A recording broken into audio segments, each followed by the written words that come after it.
Hey everybody, it's Rick Carmen here. Welcome back to GenXpert. We are on day 9 of the Patriot Push-Up Challenge. That's day 9. Now, yesterday was a rough day, I'll have to admit.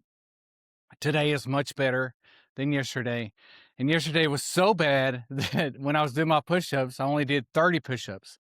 And I should have done 31. So today, I owe you one more push-up. So there's gonna be 32 today. If you're new to this channel, we're doing a 31-day Patriot Push-Up Challenge for the day, for the amount of days in July, which is 31. And we're honoring for the 250th America's 250th. And we're honoring the forefathers and anybody who fought for this country to keep it free, and the people who brought the country over here and made it a country for us. We're just honoring these people because they're great Americans. And so that's what we're doing. So we're on day 9 of this Patriot Push-Up Challenge. So I'm going to get these push-ups knocked out. I've got 32 to do. If you want to do 32 with me, that's great. But I screwed up yesterday and only did 31. So I've got to make up for it, right? So I may or may not be able to get these done. I may have to stop. I don't know. We'll see. But I'm certainly in a better frame of mind today, feeling better, feeling good, feeling juiced. Got the property mode behind me. Feeling really good. We did like more than 1% today. We did like 3.5% or something, you know. So, all right, here we go. We're gonna go do it. You got me? All right. Let's get this done, folks. Ready? 1, 2, 3, 4, 5, 6, 7, 8, 9, 10, 11, 12, 13, 14, 15, 16, 17, 18, 19, 20, 21, 22, 23, 24, 25, 26, 27, 28, 29, 30. Rest if you need to. 31. And one to grow on. 32. Way to go, America. Whew. Well, I won't be doing that again. I'll make sure I do 31 from now on, because that was getting a little rougher. I knocked them all out at once, so I must be getting stronger, right? I hope so. I feel like I am. You know, if I haven't said so, thank you for being here with me today. Thank you for showing up. You know, in life, if we just show up, it's half the battle. That's what I've always thought anyway. So yesterday, like I said, I had a rough day yesterday. And it was a rough day because sometimes when you're retired, you just wake up and you're like, what am I doing? What's my purpose? Right? And we talk about that all the time on this channel, like, what's my purpose? And that's the way I was yesterday. And so I had a rough day. And we didn't get to mow yesterday because it rained after we did the video, so I didn't get that fulfillment that I had hoped that I would get. So got up early this morning and mowed everything. More than 1%, mowed everything. And man, feel good. Feel good. We got a little bit of mowing to do tomorrow, but we feel good. Okay? So that being said, what I want to talk to you today about is why you should think twice about retiring early. That's right. If you're out there trying to retire early, take it for someone who's done it. It may not be the best thing you could do. Everyone dreams of retiring early, but for many men over 50, retiring too soon can be one of the biggest mistakes of their life. Today, I'm going to share the real challenges most people don't talk about. And and why staying in the workforce longer might be actually better for your faith, your health, your fitness, and of course your purpose, which is a big deal. Purpose is a big deal. We talk about it a lot, but it's important. So anyway, I thought I would give you 5 reasons you may want to think about staying in the workforce, as long as you can. Number 1, loss of purpose, like I said, and identity.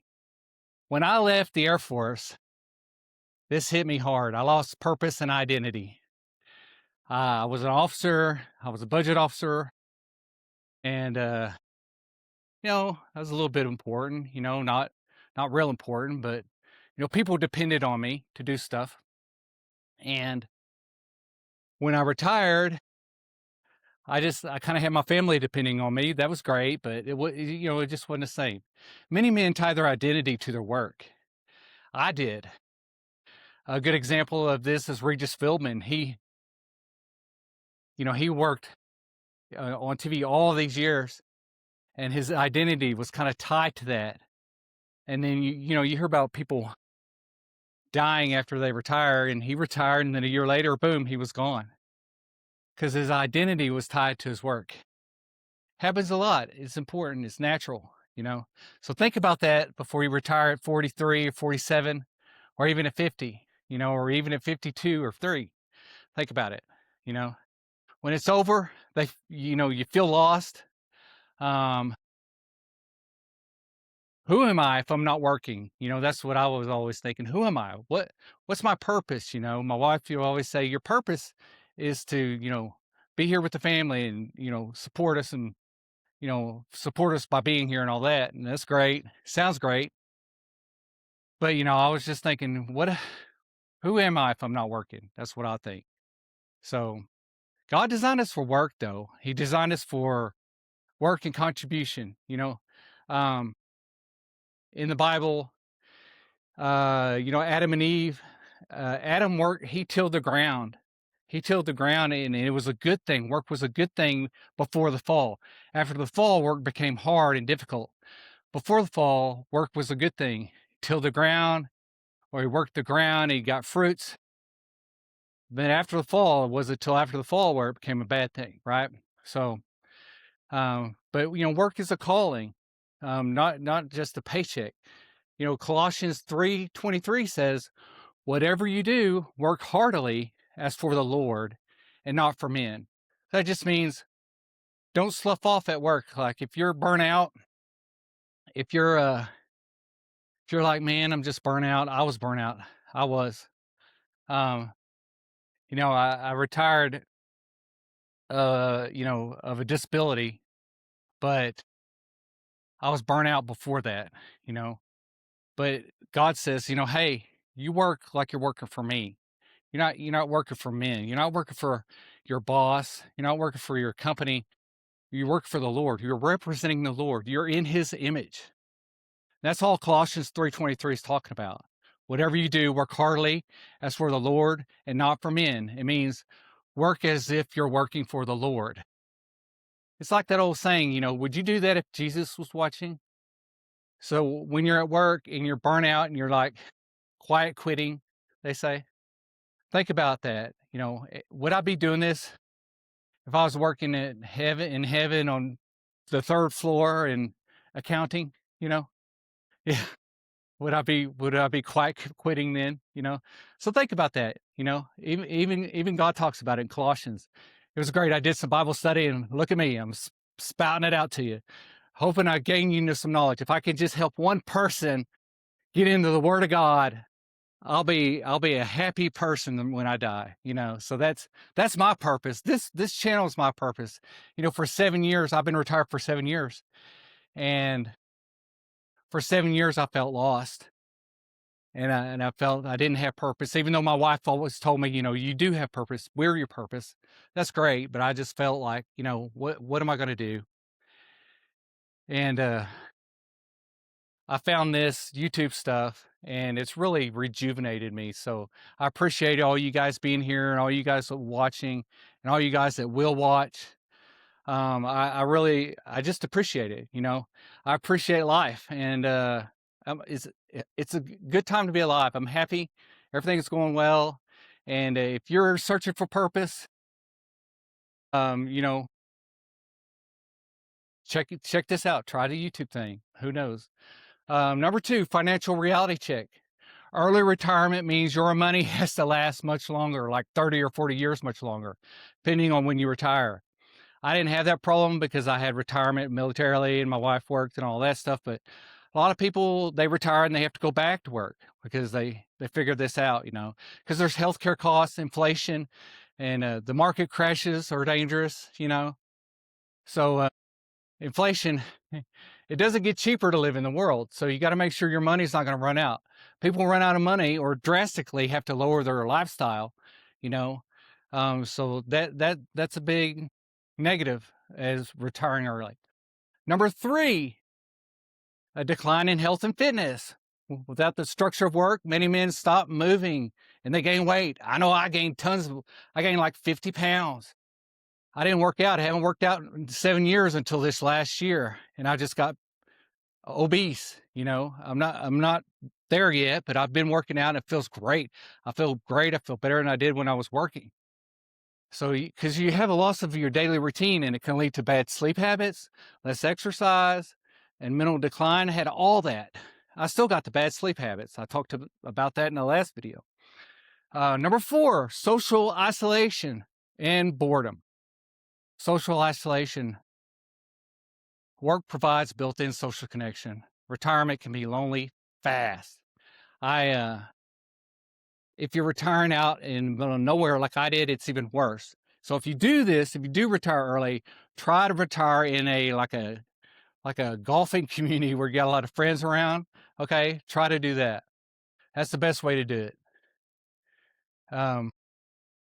You're going to find yourself saying, "What do I do with all this time?" Often it turns into too much TV, you're too much scrolling on the internet, and you're a lump on a log, and that's not what God wants of us, is it?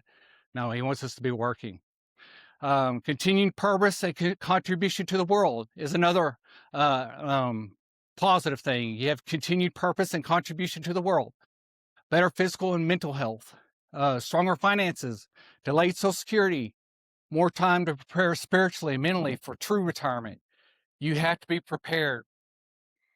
You're going to be earning more money if you wait longer, and you're going to be more prepared spiritually. You have to be mentally and spiritually prepared, because let me tell you, that's the most important thing.